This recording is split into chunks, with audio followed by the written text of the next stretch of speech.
For the last 3 years, between recording segments of the D6 generation, Russ, Craig, and Raef have had various conversations that have spanned the interests of gamerdom worldwide. This is one of those conversations. D6G, The Lost Chapters.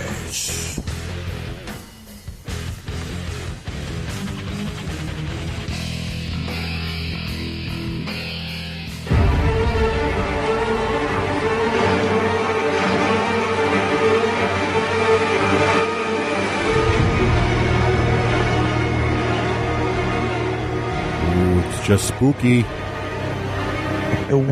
Most of the humans have been wiped out. Only small bands remain, wandering around, trying desperately to survive. The title is evocative of multiple different things. The dead walk, but the living are dead inside. Ooh. So we'd like to say, welcome back, Raef! Thank you. Right after we say, Brains. So, ironically enough, Raef did come and join us. So so you'll have some cognitive dissonance when you listen to the next episode. But so Raef is a huge fan of the comics, The Walking Dead. Mm-hmm. Yep. But haven't watched any of the TV. Just season 1. Oh, you did watch season 1. Okay. And I resisted watching it. I didn't want to watch it. Okay. And I am a big fan of the TV show, but have never read the comics at all. Mm-hmm. Yep. So this is No, wait. And Russ, Russ doesn't care at all. I don't give a rat's which patootie. is shocking to me. Right.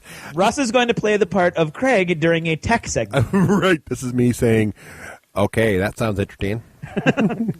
Wow, so like they're dead? So and they're walking? They're walking dead? Are they like zombie folk or what? Do they eat horse entrails? I did see the first episode. Oh, well, see, there you go. Yeah. Yeah, they eat pretty much everything. Yeah. I also, now we going to have spoilers in this thing? Yes, this is. Yeah, Well, I was in the huge process spoiler. of saying this is going to be spoiler laden. So this is like one of our book review things, but instead it's a show one. This is our first ever show Cliff Note type TV review. series Cliff Note Review thing, whatever it is. Okay. Okay, I'm with it. I'm down. thing. Yeah.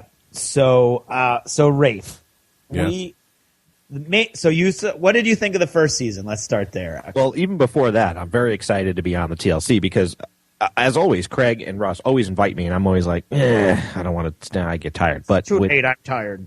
yeah, but during one of our segments for the Big Epi, Craig and I started to have this cool talk, and then I'm like, guys, I want to talk about that, and so here I am. So thanks for being gracious and changing your schedule. I appreciate it because this will be a good topic.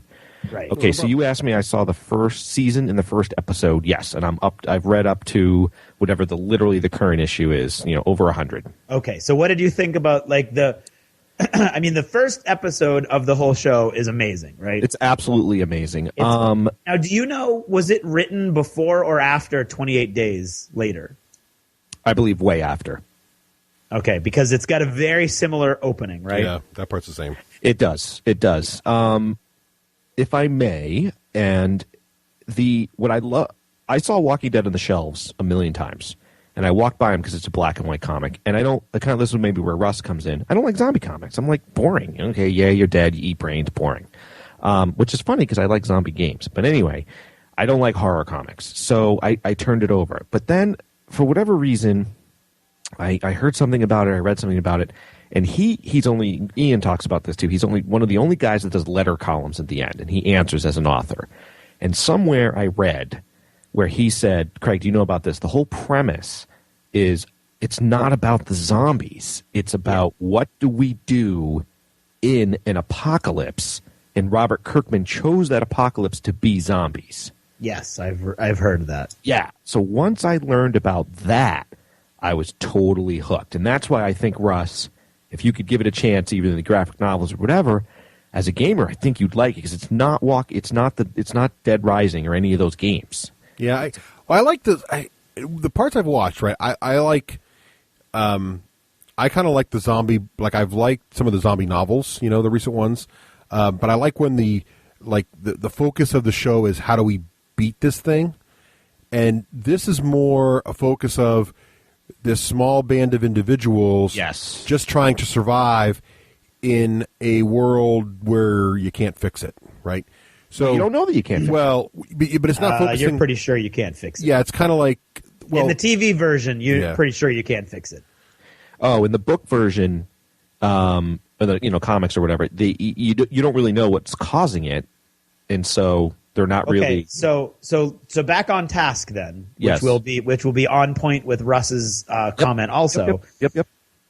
If I remember correctly, the Center for Disease Control never showed up in the comics, right? That's exactly right. Which is huge in the TV show, because in the Huge in TV, the TV show, not only do they go to the CDC, but they basically they look at all the research that's like, oh, it's this little thing, and it goes in, and your brain activity ends, but then it starts in this one little area, and it spreads, and we don't even know how it spreads. But we thought in the season 1 that it was just from bites, and by the end of season 2, we know that it's not just from bites. It's basically not bites. Everybody has it in their system now, so as soon as you die, you become a zombie for the most part. I heard about that. Nicole was telling me about that the other day.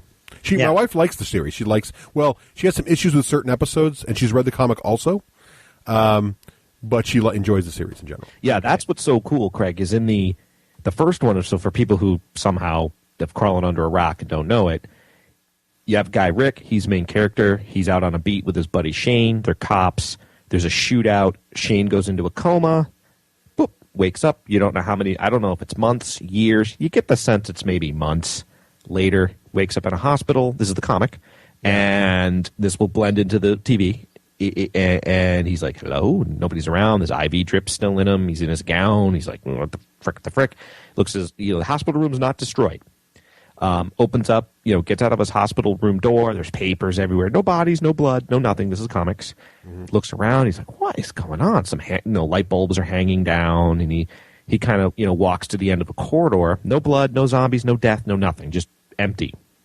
And he sees these big double doors, like cafeteria doors, shut with like a board between them, and it says, don't enter or die or death, or it says something like written in blood. And he opens the door, and you see these room filled with zombies with flies buzzing around their head. Now, they're not like brains. They're all just like asleep, because you get the sense like they've been in there and they have had nothing to eat. So they're just like literally just like half comatose, and they kind of go, and they slowly turn their head. And he's like, what the F? And he starts backpedaling and shuts the door. And that's how the comic starts. And I felt in the TV show they did a little differently. It was kind of like, what was it, Craig? Like SWAT teams and there was dead body. That scene I think was also in the TV show, but I think he woke up in the hospital room, but I think there was more devastation and they showed you people. Yeah, they showed the dead people. Didn't do that. He was like shot on the roadside, wakes up. You don't see what happens in between. Well, no, you didn't in the TV show either. You saw the drug stop and out in the field, and the guy shot him, and that was it. I'm pretty sure. I don't know. It's been it's been a while, right? A year now. Yeah. But that's what's cool is when I read Walking Dead was going to be made into a TV series, Kirkman said he's like, the TV series is going to be different than the comic. And we were like, no, don't do that. Because how many times have we read a comic, seen it, and it blows? So all the fans were petrified. But from watching season 1, guys, I'm telling you, you can read the comics and you can watch the season. It's 2 different experiences. Right. There's different characters. There's characters that appear in the comics that don't like. Okay, so Craig was talking about the CDC. I loved that whole segment. That's brilliant. See, that's the kind of stuff I like. I like more the what's the macro activity going on? Exactly. Yeah, it's too much. It's too much. Just it's a drama. Well, it's not, and like you said, Raef, it's not really about the zombies. It's an intimate drama, and there happens to be zombies. Right. Correct, it's not, Craig. It's Lost all over again, sort of. Kind of. I didn't see Lost, so I don't know. Well, I mean, it's Lost in that. You sure it's not Harry Potter? Well, kind of. I mean, it's sort of Harry Potter. I could see that, but of course. Russ's frame of reference is what we would call limited. Well, isn't it by the guy who did Lost? I don't think so. No, all right, I thought it was. I don't know, but I don't think so. So anyway, okay. So you enjoyed the first season. Yeah. And we should say this, Craig, too, because then you can fire away and ask me questions. So there's a woman at work, Katrina, who's only seen the shows, loves Walking Dead. And I haven't seen season 2 at all. And so she and I have these great conversations. She'd be like, "Oh my God, you have to! I can't wait till you see season 2 because this, and this happened." I'm like, "Oh, that's so cool because that doesn't happen in the comics." And then I'm like, "Do you want to know what happens next in the comics?" She's like, "Yeah," because she's now having fun. Like, so I know you haven't seen the last episode, and I haven't seen the last episode, Craig, but I don't want to spoil it in conversations I have. Yeah, don't do that. You know, we're out for spoiling other people, not spoiling my time. Right. Right. She'll mention something, and she's like, "Okay, what happens in the comics?" And then I'll tell her. She'll be home with her husband, and he'll be like, "Oh my God, Raef told me about such and such. That's where it's going next." And he's like, "Shut up!" And so they just have this fun time now. So that's what I want to talk about. Yeah, like, what do you want to know? Or okay, well, in the last couple of episodes, you've had a lot of really big deals. For people who aren't watching, basically you've got to run just the core little group of characters. Totally should do that. Okay, Yeah. You've got Rick Grimes. He used to be a sheriff, I think, right? Yep. Former police officer of some type. He's a sheriff somewhere near and around outside Atlanta, Georgia. Okay. He's the guy who wakes up from his coma and everything's all messed up. Correct. He eventually gets out of the hospital. He goes to his house and he finds his house has been totally ransacked. There's dead people wandering around the neighborhood. His wife, Lori, and his son, what's his Carl. son's name? Carl and Lori are gone. Yep. So he's all desperate. He eventually, like, he sees people he recognizes from the neighborhood and they're zombies, and he bumps into this other guy very briefly. Morgan. And his son, right? Yeah, Morgan. Yep. Yeah, which literally in the TV show is like one episode, I think. Yeah, Morgan and his son's, couple issues. Okay, and they're looking for. Oh no, they know his wife is dead, right? Yes. But they don't want to leave because she's there, and he doesn't want to leave. And at the same time, she keeps coming to the house every night because there seems to be some indication that some of the dead people have some sense of their memories still. Yeah, correct. That's right. So the dead wife keeps coming back to their house, and they don't want to leave because that feels like scrapes at the door and scrapes at the window. Right. Yeah. Which is just creepy. Yeah. Morgan is the vehicle that kind of explains to Rick what's been going on since he's been in a coma. Okay. Yeah, and that he does that in the TV show too. Now in the comics, what Morgan's doing is he's up in this upstairs window and he has his rifle. You can see his wife through the scope. Yeah. And she doesn't really come to the house that much. She doesn't pester the house. She just sort of, and you can tell he wants to mercy kill her, and he can't do it. Yeah, the scene in the TV show that scene. Is brutal. Yeah, that was cool. Yeah. So that's what's cool too, is there's just enough overlap to make the comic readers go, yeah, but then there's enough change. Gotcha. I'll tell you one big change about Shane, right? Wait, no. That's where we're heading. Okay. So eventually he hooks up with a bunch of other survivors, including his partner, Shane. Yep. Shane was his partner. Shot the road. Yeah, exactly. He was there when he got shot. Now, Shane has actually rescued Lori and Carl and has started shacking up with Lori. Is that the same in the story? Always had a thing for Lori. Yeah, okay. And so now he shows up and he's still alive. But he's really good friends with Rick. He's very good friends with Rick, but in the TV show, you basically know flat out that he told Lori that Rick was dead. Yes, and in the... Well, see, having not really following everything you're saying here, it just sounds like you're talking about a soap opera. Exactly. He's the one who told Lori that Rick was dead, but then Rick wasn't really dead. He's actually, or whatever. Exactly. If you talk to Ian gets all like, Ian flies off the handle at you, and he'll be like, "It is like a soap opera because it's a human drama," which is very funny. Yeah. See, it's not my thing. Okay, well that's fine. I'm not picking. You don't have any depth of emotion. It's understandable. No, I really don't. I need Shark Tank. This is not enough sharks. There you go. There's not enough sharks. There's not enough. I did find a website that just compared this to. Let's see, what does it say? Here it is. The Walking Dead is Lost for Dummies. That's what it called it. Okay. Ooh, ouch. You know what we don't need? We don't need a guy who's not watching it and is all wrapped up in the electronic world to go out into the electronic world and find some snarky comments. I'm forming my opinion based on the internet because it's always right. Everybody knows that. Exactly. Yeah. Why don't you find some Twitter feeds? I'm sure there's some Twitter feeds out there that'll clear it up for you. No, too. Actually, I know there's some very. It's obviously a beloved show and a lot of debates about it. It sounds like it's interesting. It's just not my thing. Okay, that's fine. Right. It's fun. Yeah, just saying. Okay. Continue. So, Don't stop. to get back to the characters, so you've got Rick Grimes, Lori Grimes, and Carl Grimes, and you've got Shane Walsh. Then you've got Andrea, who's with her sister, who dies. Now, did her sister die in the comic? Because they're kind of like together. They've switched it. They switched it. Really? Andrea dies. The younger sister lives. Oh. And the older sister dies, which devastates her. Yeah. And Andrea is a very integral character. She becomes. I don't think she's become this yet. This isn't a spoiler yet in the movies or the TV shows. She becomes very good with a rifle. She's like their sniper. But Andrea's dead in the comics. You said. No, the sister's dead. The older. In the comics, Andrea lives. No, in the TV show, she lives too.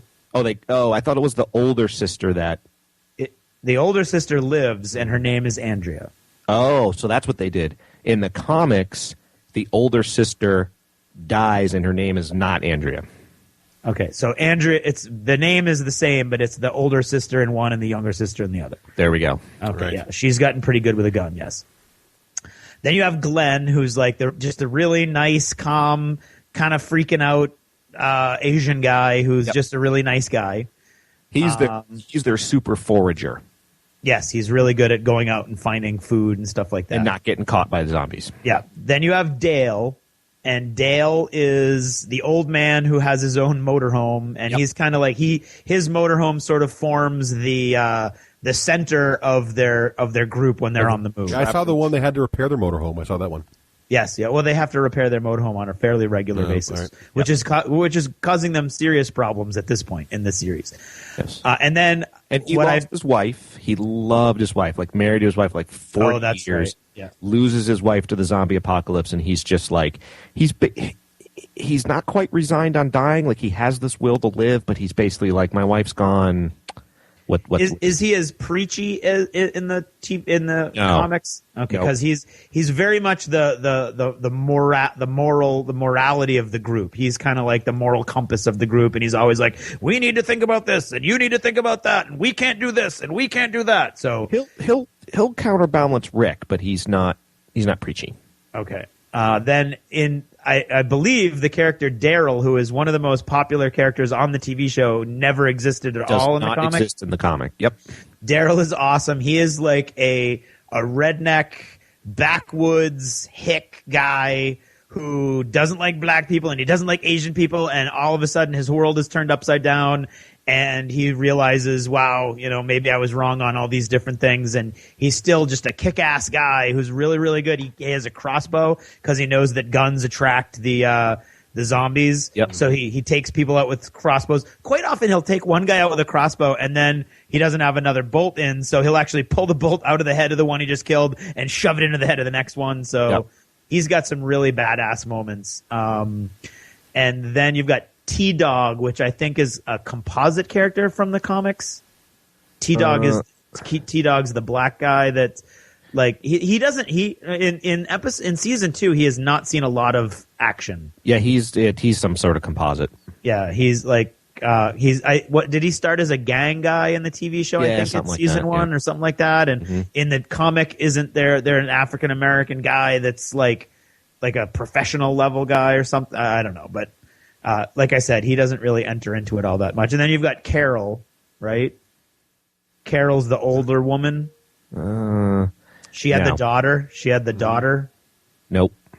Really? Because that's going to be really. You sure? Yeah, there's some pretty big deviations. My understanding is. No, I know, but there's one of I could have sworn is there a little girl in the group in the? Oh yeah. No, there is. There's another little girl. Sorry, I forgot about Carol. Yep. Right. Well, Carol's not really early in the comics. Oh, okay. Well, because Carol has a little girl whose name escapes me because she was killed early enough in season 2 that her name is not on the front page of the IMDb page. Oh, see, that's a difference right there because the mom dies and the little girl lives on, hangs out with Carl a lot. Okay, and that's what I was going for. Yeah, so that's the change in the TV show.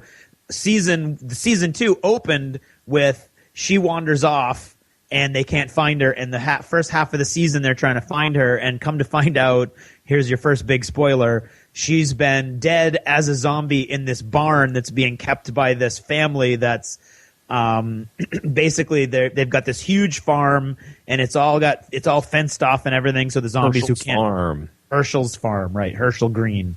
But wait, we got to go back to Shane. Wait, no, we don't. Wait, is it from season 1, or is it like from 2 weeks ago? I got it. No. It's not the TV. It's in the freaking books. Okay. Go. All right. So Shane's Rick's best friend. Shane's got a shine and loves Lori. Shane comes and rescues Lori and Carl, takes them away. And Shane's idea is you got to get to Atlanta because there'll be the army there and stuff. And he's the one when you meet. And there's Andrea and the older sister. They haven't met Glenn yet. And he's going to form these ragtag bunch of people in the comics. There's a couple other people too, but I don't remember who they are. And he definitely, he's been with Lori, been with her, in the tent sleeping, been with her, and you can kind of tell that he's really, likes her. Well, all of a sudden, out of the blue, Rick just literally stumbles into them. I think he goes to Atlanta first and he meets Glenn. Glenn saves his ass, pulls him back, goes, guys, you got to come with me, dude. Do we have more people? Comes back, oh my God, there's Shane, there's Lori, there's Carl. And you see instantly in the comic, you're like, uh-oh, Shane's not happy that Rick's back.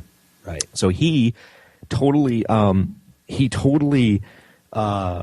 starts to kind of manipulate the group. And so, a couple, issues later, he brings Rick, which I think just happened. In your world, he brings Rick out into the woods. Right. Yes. Okay.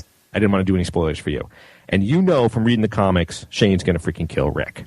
Right. And you get the sense that Rick also knows Shane's going to try to kill him.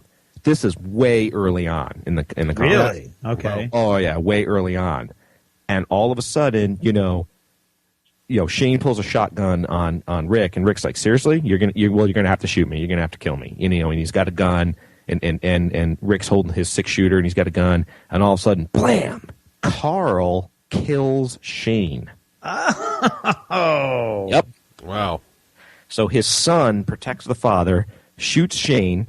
Rick's horrified that his son even had to do that or anything, and that's when you learn that they have to bury Shane because they know he's going to come back alive. I forget how you. Oh, so they know that really early on. That was just a big reveal in this TV series.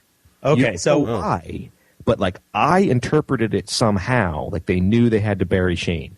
And you interpret it I interpret it like it's an airborne illness that they all have. Right. And when you die, you become a zombie. Yes. And so they didn't know the TV series characters didn't know that until last night.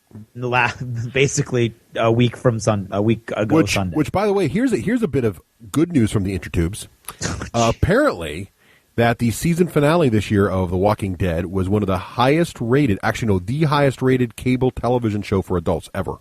Ever. It's a hugely popular show. That's pretty cool. But so what I thought was interesting, so Nicole was talking to me about this whole thing, because I guess the controversy was, or one of the controversies was, the characters got all flipped out that I guess the doctor or somebody revealed that he knew they all had the disease that would make them into zombies when they die. This is spoiling for me. Oh, you haven't watched it yet? No, it isn't. Oh, yes, it is. That's way back in season 1 with the CDC. No, it's not. You haven't watched it yet? No, it's not. I have not watched the season finale. Oh, this is the big internet debate. This is the big hotness on the tubes. It's the only thing I know about. Okay. Craig, I thought they knew that back in season 1. No, they didn't. No, I thought he studies his wife and everything. Right, he does because she's got the disease. They don't know how she gets it. I believe she was bitten. Oh, they don't tell you how he gets. They don't tell him how he gets it. Right. No. Up to before the season finale. Yeah. Okay. You know that it's airborne and everybody has it because now let me describe to you. Wait. That's just me. You don't know that it's airborne. I know. No, you know that it's that everybody's got it. Right. Okay. Because over the last, please let me talk. Yeah. Go ahead. Okay. Can I finish? Finish? Okay, because you've had several zombies show up over the past couple of episodes that didn't have any bite marks on them. Correct. So they're going, holy crap, it's not just biting.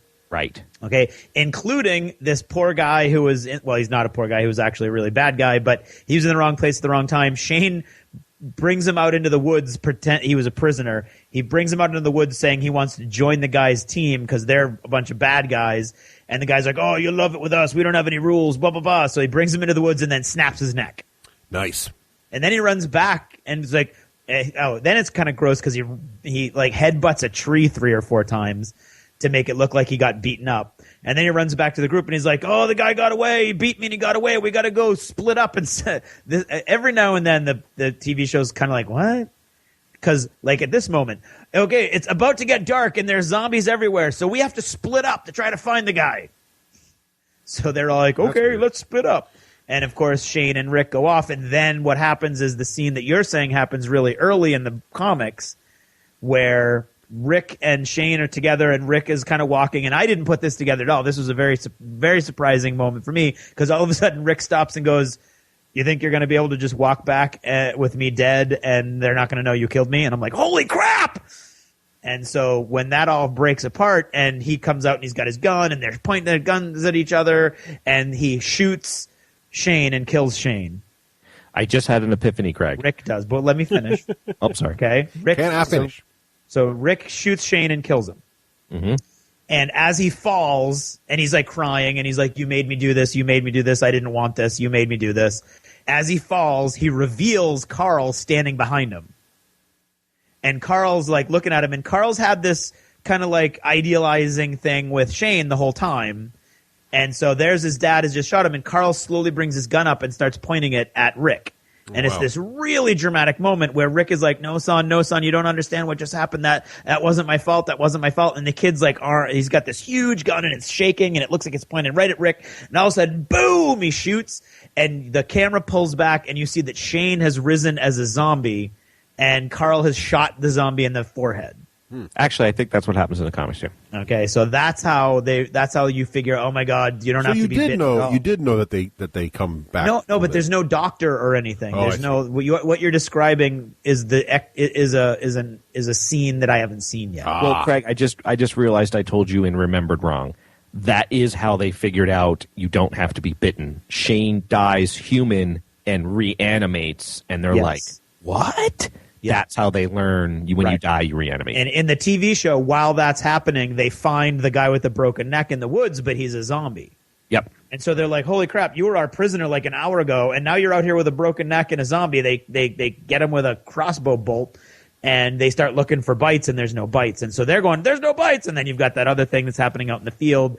And then where the cliffhanger before the season finale ends, the Herschel's farm is like basically under siege because with all the gunshots and everything, there's just a whole, and they actually go into some detail about this, which I think is a cool element to the story, to the show also, where they don't like just gloss over things. They go into this like we have to get rid of the cows because the cows, they make noise, they make heat, they smell, and the zombies are going to know they're here, and it's going to attract zombies like a zombie magnet. So they haven't done anything about the cows yet, and this all goes down in the fields right way on the outskirts of the farm, so they're far away from the farmhouse and everything. And then the zombies all show up and start to make their move on. You've got Rick and Carl out there in the middle of nowhere, and the zombies are all surrounding them. So I don't know what happens after that. Oh, crud. You don't have the thing I want to talk about. So you haven't seen them pan and see the thing with barbed wire? No. Oh God, that's the awesome part. Okay. One of the awesome parts. Well, so to go back to another spoiler, so to rewind a little bit. So is Dale still alive in the comics? No, he dies. Because they killed him brutally like 2 episodes before they killed Shane. So that was what I wanted to talk about. Like I'm watching and all of a sudden all these main characters are getting killed episode after episode. And Dale, who's like I said, is the moral compass of the whole group, dies in a really, really gross, brutal way by a I just almost said vampire and then stopped myself and then I almost said werewolf.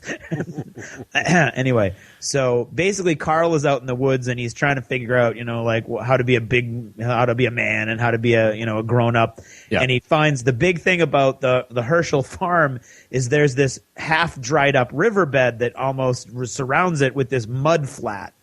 And the zombies keep going in and they get stuck in the mud flat.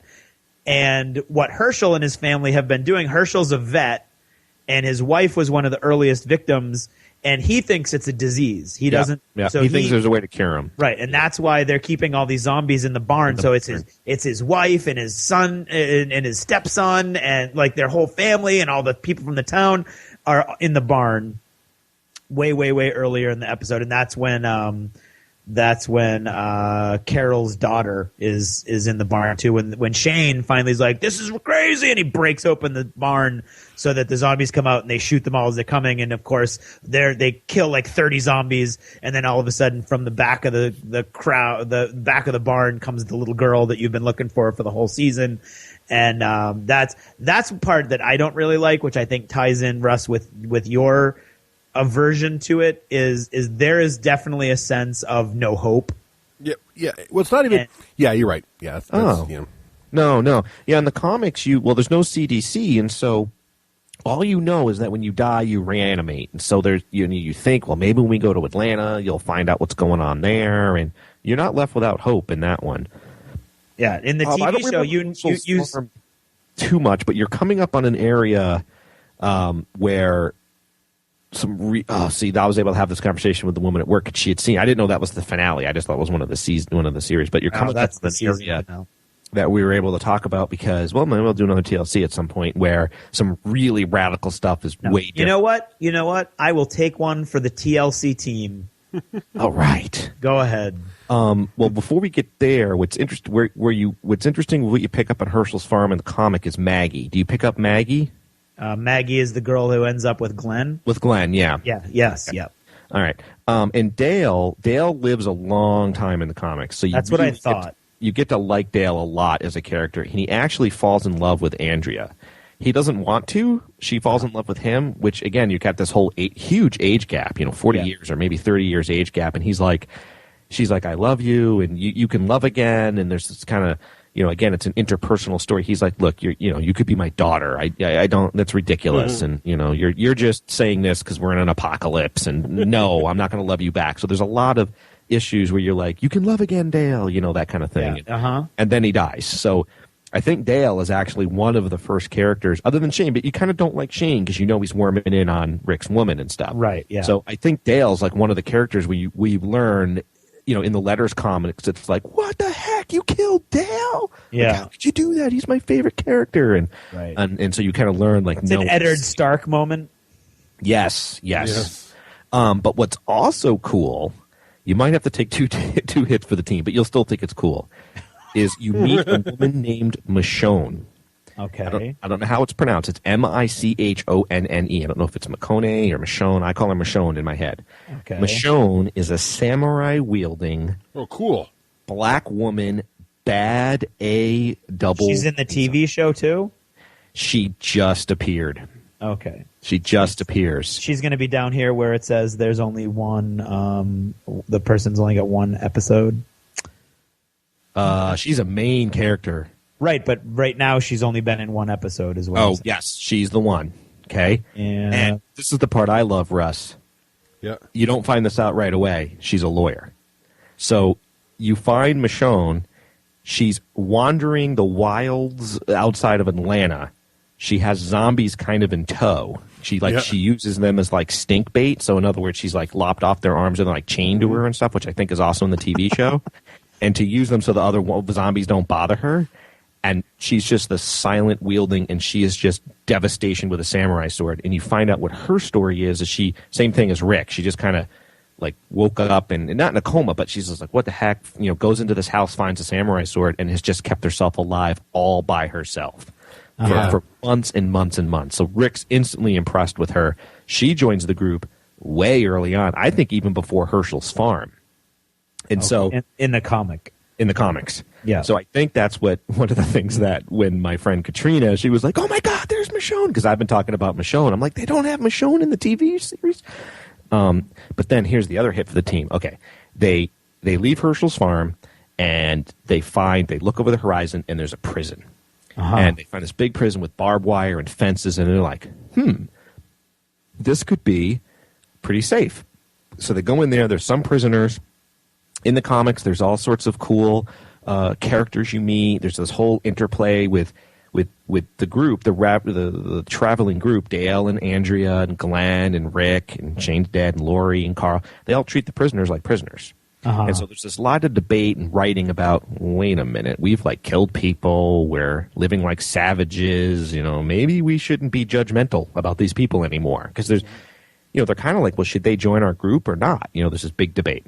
Yeah. That's not the spoiler. So the spoiler is they live in the prison a long time, but they begin to realize we're going to run out of battery. Oh, and there's generators, so there's power. Okay. There's showers, there's fences. But what begins to happen is the damn zombies start to get attracted, and they literally, after months and months and months, start to press against the fences. Okay. And they do go out and they clean them off, but there's just more and more and more coming. It's like a zombie magnet. And they realize that just through force of power, the zombies are going to cross the fences and invade the prison. So Rick's like, we got to move along.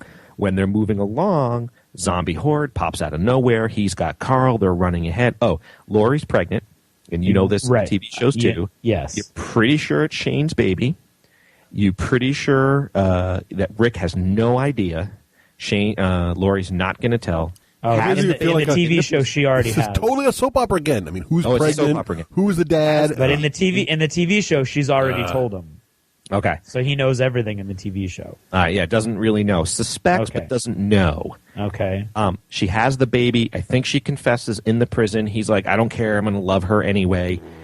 Laurie's running with the baby. Zombies eats Laurie and the baby. Oh, my God. Yes. Oh, they taste like chicken. That happens in the TV show, too? I don't know. Not there yet. No. See, that's good. What you just did was tell me everything about season 3. I guarantee it. No, they actually. My understanding, Raef, and maybe you're wrong about this. I mean, am I wrong about this? But I thought they've changed sort of major events like that from the show, so you don't really. Yes, you they can't predict who's going to get eaten when and who's going to have a baby. I don't think Laurie and the baby are going to die in the prison. Right. Yeah, so it's not really one for the team then. I thought you were going to tell me like the big ending of the season finale. No, I haven't seen it. So can you take one for team on this whole doctor telling him thing? Because Sure. I really want to. So this is one of the few things I know about, so I thought it'd be kind of fun. Yes. Because it's a psychological question that has really nothing to do with the show. It's sort of existential. Okay. Wait, Russ, catch me up. Because is this the same doctor at CDC? Because I thought he died. I don't know. I don't know which doctor it is. He's dead. This is just which doctor are they talking about? This is Craig? third-hand information. I don't know. I didn't. So someone tells everybody, he's like, look, I've known this the whole time, but I thought I'd finally share it with you. We all have the disease. When all of us die, we're going to turn into zombies. That's how it works. And they're all like really mad at him for not telling him this. And okay, maybe, but what I guess my question is, because I was thinking about this, then I was talking about with Nicole. That's the CDC scene. Would it really? No, the CDC scene is a season ago. I know. Right. I think that's what he's talking about. Anyway, let that part go. Not. No, this is last. This was in the season finale apparently, or the episode before. Really yes. All right. So the question is, would it bother you to learn that, or would you be mad at someone because in this case you're going to be dead anyway when you become the zombie? It's not like, guess what, everyone, you're all going to die in a week and become zombies. That would be pissed off about. But the idea that, well, when we all die, we're going to be zombies. You're going to be dead anyway. It's not like you really care anymore. It's not like when you're bitten by a zombie, you've got a week before you become a zombie. You know what I mean? Like it's sort of right. I would be mad because that would be a security concern because as soon as one of us dies, we have to cut their head off. No, that's fair. Okay. Yeah, what are the rules in Walking Dead for killing a zombie? And they really got that qualified. It's a headshot. You need to do a headshot. You need to get them in the head? Right. You basically have to separate the skull from the spinal column. Yep. Okay. Or damage the brain, the part of the brain that's active. Yeah, and they're not super powered, so you could cut their legs off, but they would just crawl after you with their hands. So it's a security risk issue for you, Craig. Raef, Yes. What would you think? Would it bother you to know that you're going to turn into a zombie when you die? No. Oh, would it? Well, I wouldn't want to, but I wouldn't be mad at the doctor. Yeah. Yeah, because they do that in the CDC scenes, Russ. There's a woman who decides to, kill herself. She's like, I don't want to live in a world like this. I can't face it. If I die, I turn into zombie. I don't want to do that. I'm going to blow myself up with the CDC. They don't explore that thread in the books. The books, it's about who are we, what's happening to us, what are we turning into. I can't believe I just killed a human being before he became. I think you're right, Craig. I think Rick kills Shane in the struggle. Carl shoots the zombie Shane, right. I think. And so it's like, oh my God, Rick struggles with, my son is growing up in this horrible world because he's like, oh my God, Rick. I mean, he's like, Carl, you shot Shane and like, I didn't want you to have to live with that. And he's like, meh, no big deal, Dad. That's the world we live in. And he shrugs and he walks away. Yeah, that's the TV show too. And Rick is devastated. He's like, I don't want my son growing up calloused like this and that kind of stuff. They don't have this, oh my God, I can't deal with living like a zombie. That just doesn't even come up in the comics. Yeah. So All right. there's one more thing. It's not a spoiler, but because it's probably season 4, season 5. But after the prison scene, unbelievable.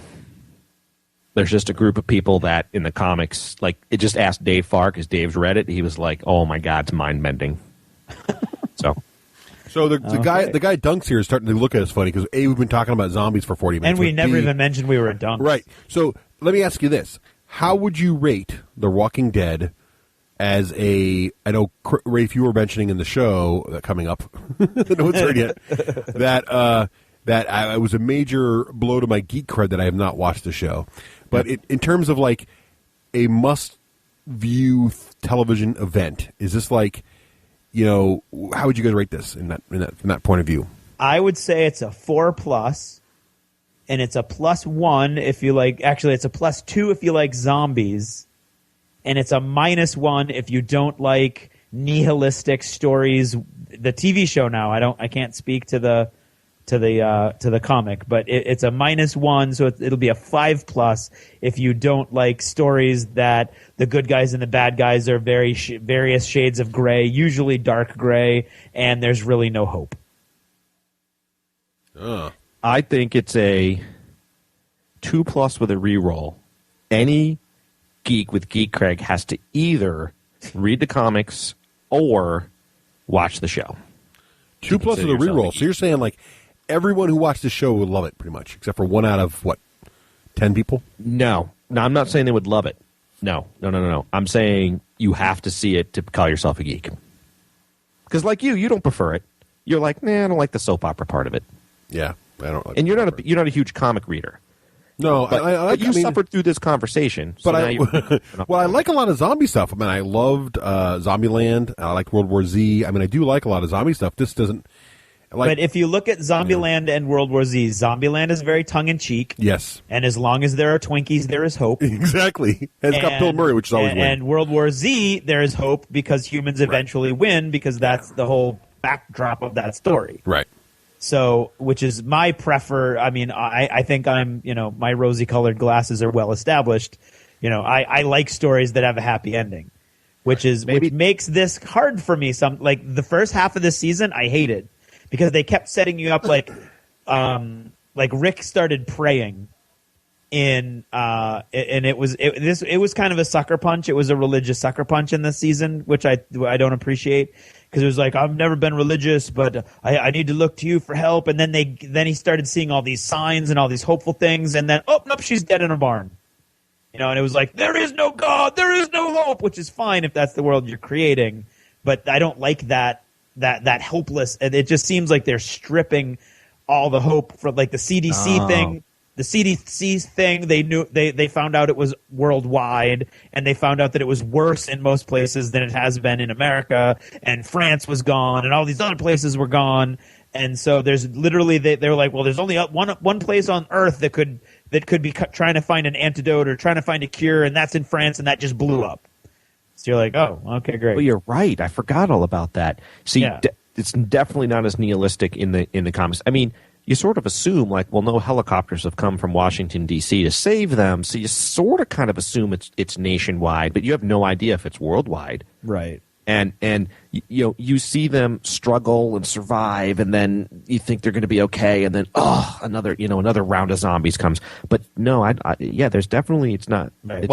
I think any story like this is about a very fine balancing act between, yes, it's awful and there's terrible and there's very little hope, but there's got to be some positive stuff to balance that out, or it's just like a negative. I agree.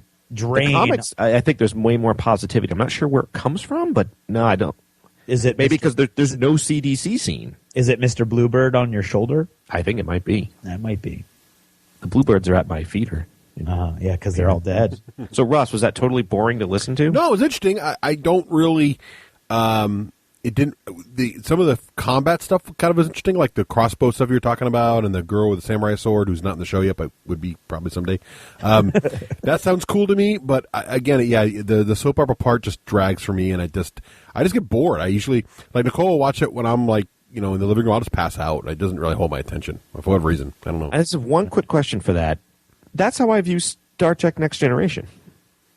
Yeah, that's a personal flaw, obviously. I mean, You don't view that as soap opera-y? no. There's no drama. I think your geek cred is much more damaged by not liking Star Trek. Star Trek. Well, I mean, there's no who's Picard going to be in love with this weekend? And Sure there is. Will Riker sleep with whoever? I mean, that's just there's not, the whole Will Riker, Deanna Troi. yeah, love triangle. but it's such a very triangle. Who's the third person? Worf? That's Not like triangle. Excuse me. Well, yeah, there's Worf. a little bit, I didn't but mean it's that. not. And then you've got That's such not the show. Dr. though. Crusher and Picard later on. Yeah, but and- that's so secondary. No, it's there. No, it's not. And then No, it's it's intermixed with away missions. You've been reading. You've been reading too many of those, soft porn websites. Dude, it's fake. Star Trek things. I think what it is. It's Rated I- fanfic. Oh, Riker, I love you with your beard. I think what it is, Russ. It's not that you don't like soap operas. It's kind of like me, sci-fi to fantasy. I play don't- Lord of the Rings I still, don't like but soap I'm operas. not playing Star Wars anymore. Yeah. I think sci-fi is more you.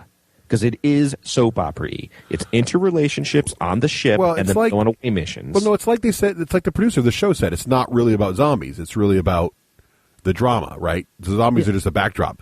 Star Trek. You're right. There's social issues and things that are in Star Trek, which is interesting. But Star Trek's more about the social issues. It's not about the drama between the characters, right? It's more about I'll give you that. the interesting, challenging social aspects of what they're doing and who they're meeting. Sort of Ender's Game type stuff, which is very macro. That's what I like. So I think because this isn't macro, if this was more like, the social challenges of how many people must you kill to save more people, how many must be sacrificed, those kind of questions that you get in like World War Z and stuff. Those are kind of interesting moral questions to me, but not these whole,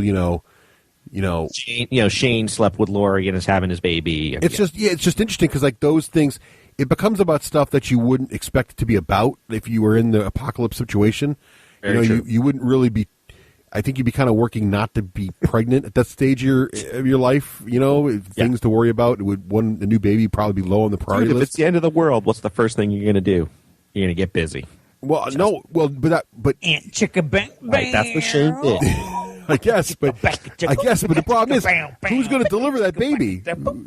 She's probably got without a hospital. You got what? What's the % chance of her dying without proper medical care? Excuse me, Pretty ma'am. low. I'm here to fix the washing machine.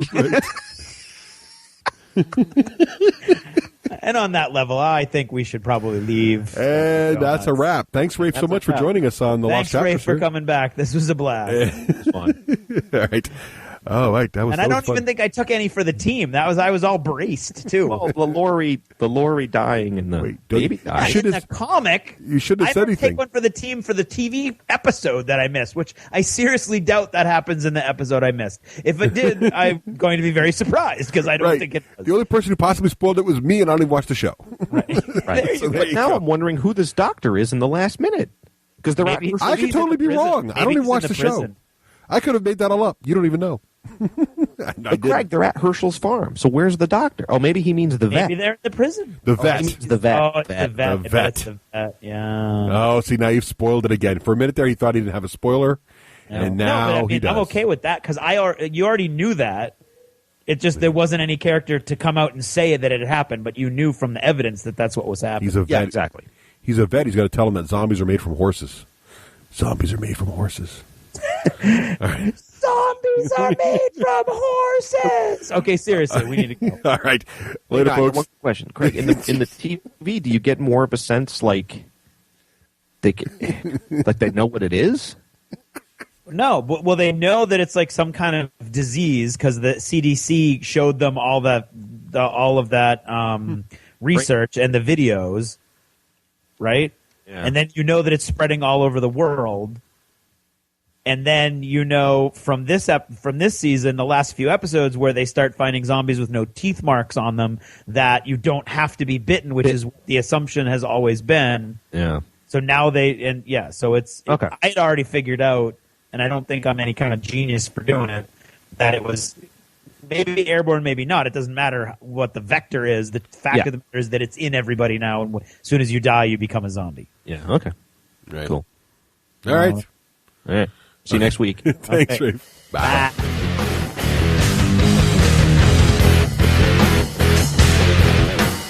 Thanks for purchasing a D6G Lost Chapter. Supporting the show helps it grow.